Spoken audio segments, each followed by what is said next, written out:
अस्सलाम वालेकुम व्यूअर्स, आज हम बना रहे हैं बीफ टैलो, जिसको लिक्विड गोल्ड भी कहते हैं।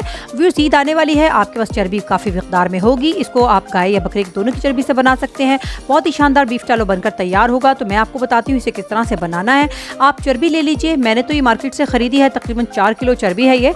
और इसके बाद इसको अच्छे से धोकर साफ़ कर लीजिए। इसके बाद हम इसको बड़े से देगचे में थोड़ा सा पानी डालकर हम इसे पकने के लिए रख देंगे। व्यूअर्स, इसको पकने से ही हल्की आँच पर पकाने से इसका जो है तमाम जो घी और चिकनाई है वो अलग हो जाएगी।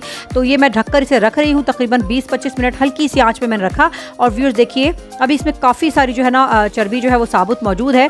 और थोड़ा सा हमारा जो है आपको दिखाती हूँ, देखिए घी इसका टैलो निकलना भी शुरू हो गया है।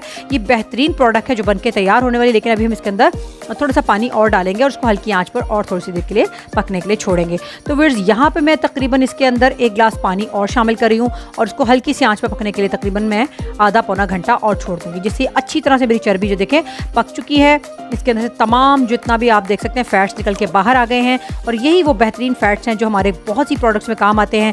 घर के अंदर हम कैंडल्स बनाएं या कुछ भी बनाएं तो उसमें काम आता है। तो ये स्टील की एक आपने जो है सबसे पहले एक बर्तन लेना है और उसके ऊपर स्टील की छन्नी रखनी, ताकि हम गरम गरम को ही छान लें। शीशे का बर्तन नहीं लीजिएगा, प्लास्टिक का तो वैसे ही बहुत नुकसानदेह होता है, शीशे का टूट ना जाए।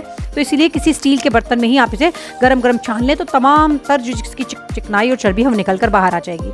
देखिए फिर इसी तरह से मैं दूसरा भी छान लूँगी, तमाम को मैं छान लूँगी। लेकिन मैं साथ साथ आपको ये बताती चलूँ कि ये कैंडल बनाने के लिए भी बहुत ज़बरदस्त काम आता है। इसके अलावा ये हम घर में सोप्स बनाते हैं, साबुन बना सकते हैं, उसके लिए बेहतरीन काम आता है। सबसे पहले नंबर पर तो ये कुकिंग के लिए बहुत अच्छा काम आता है। मुख्तलिफ किस्म के कबाबों में, चपली कबाब में, सीख कबाब में और बहुत सी चीज़ों में इसको शामिल कर सकते हैं। बाहर के ममालिक में इसमें फ्रेंच फ्राइज़ भी बनाए जाते हैं बहुत ज़बरदस्त तरीके से। तो ये देखिए, तकरीबन इसको मैंने रख दिया था 1 घंटे के लिए फ्रिज में। पहले बाहर छोड़ दिया 1 घंटा, अब फ्रिज में रख दिया। आप देख सकते हैं कितनी अच्छी तरह से हार्ड हो गया बिल्कुल। इसको जब हम पलटेंगे तो इसके पीछे हल्की हल्की सी इंप्योरिटीज़ होंगी, इसको हम अच्छे से साफ़ कर लेंगे। छुरी या चम्मच की मदद से इसे रगड़ कर साफ़ कर लीजिए और ये बिल्कुल क्लियर हो जाएगा आपका टैलो। ये इतना फ्रेश और ज़बरदस्त बन के तैयार होता है व्यूअर्स। इससे बहुत सारी प्रोडक्ट्स बन के तैयार होती है। मेरे साथ रहिए तो मैं आपको मुख्तलिफ प्रोडक्ट्स सिखाऊंगी। चाहे तो इसे पिघला कर बाल्टी में डालकर इसे फ्रिज में रख दीजिए, बाहर काउंटर पर भी छोड़ सकते हैं, इसे फ्रीज़ भी कर सकते हैं। सबसे बढ़ के व्यूअर्स, इससे स्किन को नरिश करने के लिए, मॉइस्चराइज करने के लिए बहुत ही अच्छी सी क्रीम्स बनती हैं बीफ टैलो के ज़रिए।